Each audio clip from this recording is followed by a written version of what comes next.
नमस्कार दोस्तों, welcome to aspirant IQ। आज का जो टॉपिक है हम लोगों का पंचायती राज। आइए समझते हैं पंचायती राज को इस्टेब्लिश करने के लिए, पंचायती राज को कॉन्स्टिट्यूशनल स्टेटस देने के लिए कौन कौन सी कमिटियां बनी और उनका क्या क्या रिकमेंडेशन था। डेमोक्रेसी को डिसेंट्रलाइज करने के लिए, डेमोक्रेसी को ग्रास रूट में पहुंचाने के लिए पावर का कंसंट्रेशन ना हो, पावर किसी एक हाथों में ना रहे, पावर का केंद्रीकरण ना हो, पावर को डिसेंट्रलाइज कीजिए। हाँ, तो डिसेंट्रलाइज करने के लिए हमें पावर को ग्रास रूट लेवल तक पहुंचाना होगा। डेमोक्रेसी को ग्रास रूट लेवल तक पहुंचाने के लिए कॉन्स्टिट्यूशन में 73rd अमेंडमेंट को इंट्रोड्यूस किया गया। इससे पहले आर्टिकल 40 ऑफ इंडियन कॉन्स्टिट्यूशन जो DPSP को डील करता है, और आर्टिकल 40 कहता है कि प्रत्येक विलेज में पंचायती राज इंस्टीट्यूशन होना चाहिए। लेकिन आप जानते हैं कि आर्टिकल 40 जो है वो नॉन जस्टिसेबल है, बिकॉज आर्टिकल 40 DPSP के प्रोविजन में रखा गया है। DPSP के प्रोविजन को जब तक कानून बना करके इन्फोर्स ना किया जाए वो नॉन जस्टिसेबल तब तक रहता है। आर्टिकल 40 को मजबूत करने के लिए आर्टिकल 14 में गांधीयन प्रिंसिपल के, अगर प्रिंसिपल की बात करें तो आर्टिकल 14 में गांधी की प्रिंसिपल झलकता है। गांधी का जो प्रिंसिपल था वो आर्टिकल 40 में इंट्रोड्यूस किया गया है। उसी गांधी प्रिंसिपल को, पंचायती राज प्रिंसिपल को कॉन्स्टिट्यूशनल स्टेटस देने के लिए 73rd अमेंडमेंट को इंट्रोड्यूस किया गया। आइए समझते हैं कौन कौन सी कमिटी रही जो 73rd अमेंडमेंट को कॉन्स्टिट्यूशनल स्टेटस देने में मदद किया। उसमें सबसे फेमस और सबसे इम्पॉर्टेंट कमिटी है, that is Balwant Rai Mehta committee. आप जानते हैं 1957 में बलवंत राय मेहता कमिटी का सेटअप हुआ, और 1957 में बलवंत राय मेहता कमिटी ने 3 टायर सिस्टम इंट्रोड्यूस करवाया। पंचायती राज में 3 टायर सिस्टम को सबसे पहले इंट्रोड्यूस किया। उसमें पहला अगर देखें तो जिला परिषद जो डिस्ट्रिक्ट लेवल पे होगा, पंचायत समिति एट इंटरमीडिएट लेवल और ब्लॉक लेवल पे पंचायत समिति होगा, और विलेज ग्राम पंचायत जो विलेज लेवल पे होगा। ये 3 टायर सिस्टम सबसे पहले बलवंत राय मेहता कमिटी ने इंट्रोड्यूस किया। दूसरा, बलवंत राय मेहता कमिटी के रिकमेंडेशन को मानते हुए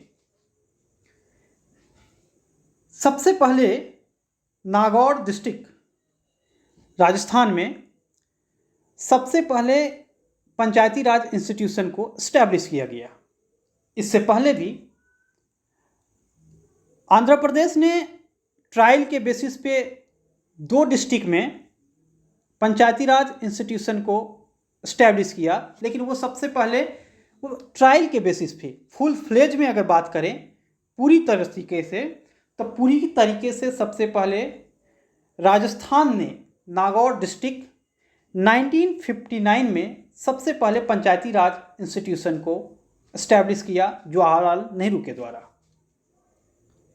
उसके बाद 1959 में ही आंध्र प्रदेश ने, 1960 में तमिलनाडु, कर्नाटका और असम, 1962 में मध्य प्रदेश, 1963 में गुजरात और 1964 में वेस्ट बंगाल ने पंचायती राज इंस्टीट्यूशन को अपने यहाँ इंट्रोड्यूस किया, और बाद में कई स्टेट ने धीरे धीरे अपने यहाँ पे पंचायती राज इंस्टीट्यूशन को इस्टेब्लिश करना शुरू किया।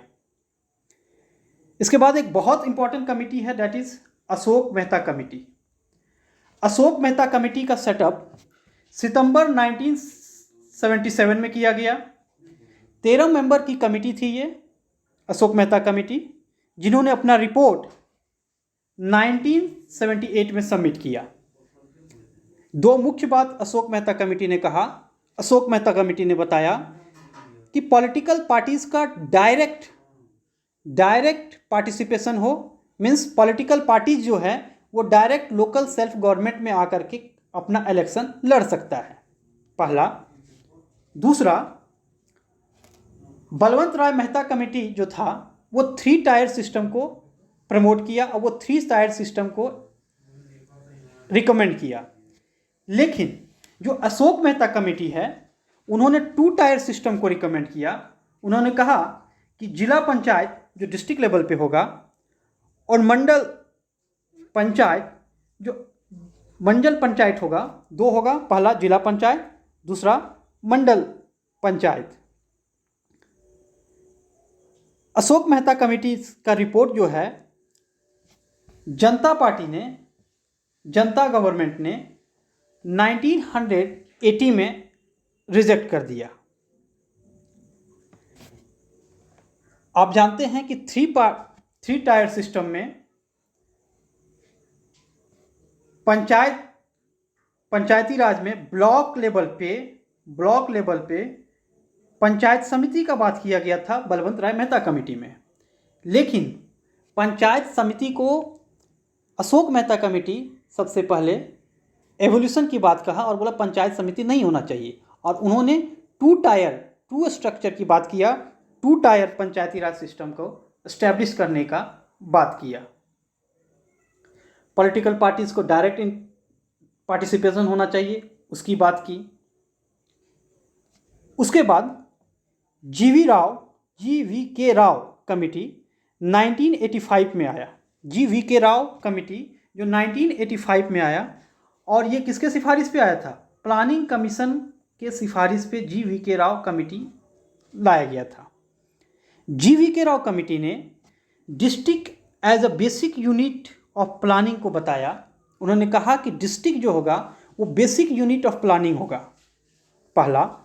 दूसरा, जी.वी. के राव कमेटी ने बहुत इंपॉर्टेंट बात कहा, शेड्यूल ट्राइब, शेड्यूल कास्ट और वुमेन्स का रिजर्वेशन होना चाहिए लोकल सेल्फ गवर्नमेंट में। तो पहला जो रिजर्वेशन की बात कहा गया था, जी.वी. के राव कमेटी ने सबसे पहले शेड्यूल ट्राइब और शेड्यूल कास्ट और वुमेन्स के रिजर्वेशन को लेकर के लोकल सेल्फ गवर्नमेंट में 1985 में अपने रिपोर्ट में दिया था।